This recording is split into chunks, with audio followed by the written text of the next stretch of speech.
الحمدللہ رب العالمین والعاقبۃ للمتقین والصلاة والسلام علی حبیب الکریم اما بعد فاعوذ باللہ من الشیطان الرجیم بسم اللہ الرحمن الرحیم درود پاک پڑھیں اللہم صلی علی سیدنا مولانا محمد عدد ما فی علم اللہ دائمتاً بدوام ملک اللہ۔ برادران ملت اسلامیہ، مرشد کامل کی تلاش۔ اللہ کی ذات لامحدود ہے تو اس کی قربت حاصل کرنے کے طریقے بھی لامحدود ہیں۔ اللہ تعالیٰ فرماتا ہے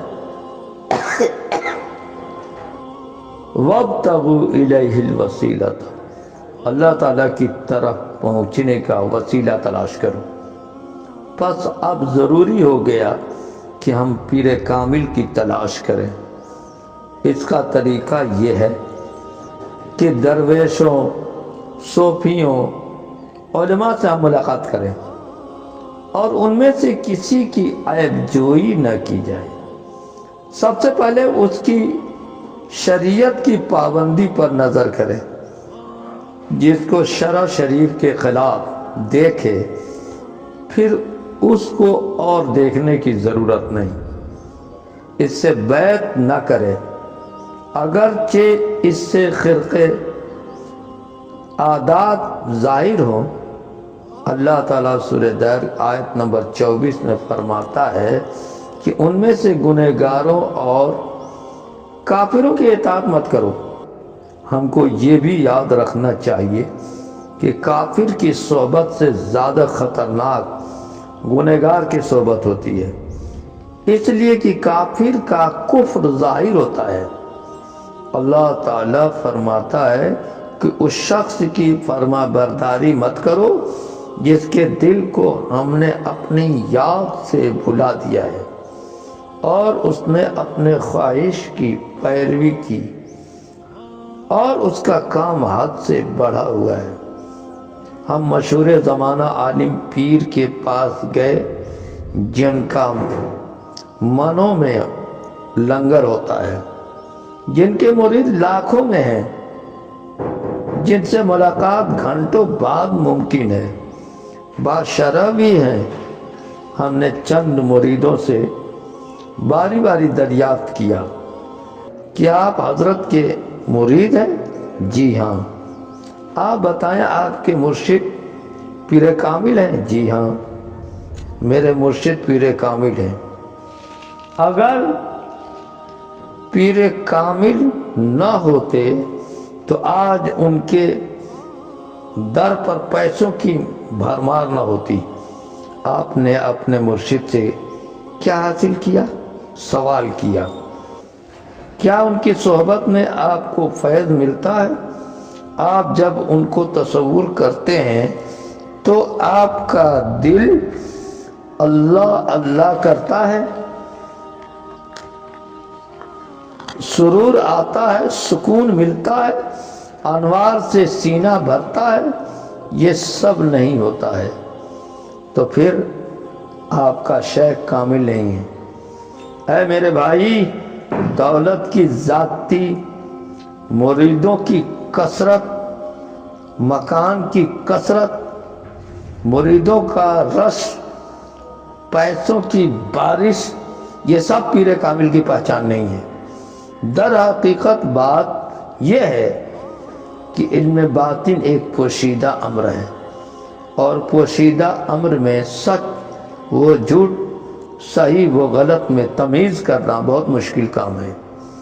جہاں کہیں بڑے نفع کی امید ہوتی ہے وہیں کبھی بھاری نقصان کا بھی ڈر ہوتا ہے۔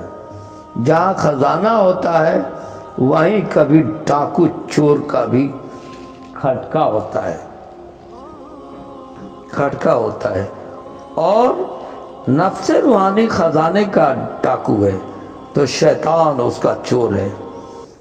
اور بہت سے شیطان جیسی عادتوں والے لوگ پیر و مرشد ہونے کے دعوے دار ہیں، اور یہ پیران جاہل اور کم فہم لوگوں کو دھوکے میں ڈالتے ہیں۔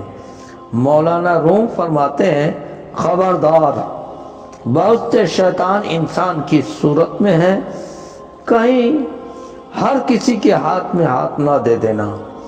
اور شیخ شادی فرماتے ہیں کہ وہ شخص اپنی تھیلی میں موتی محفوظ رکھ سکتا ہے جو یہ جانتا ہے کہ تمام دنیا جیب کتری ہے، پس جس میں شریعت مکمل ہو اور ولایت کے اوصاف بھی پائے جاتے ہوں، ایسا نہ ہو کہ ان اوصاف سے عاری ہو اور اپنے باپ دادا کے کشف و کرامت و کمالات کا دعوے دار ہو، جیسا کہ آج کل اکثر پیرزادے کا یہی طریقہ ہے کہ وہ خود بھی گمراہ ہیں اور دوسروں کو بھی گمراہ کرتے ہیں۔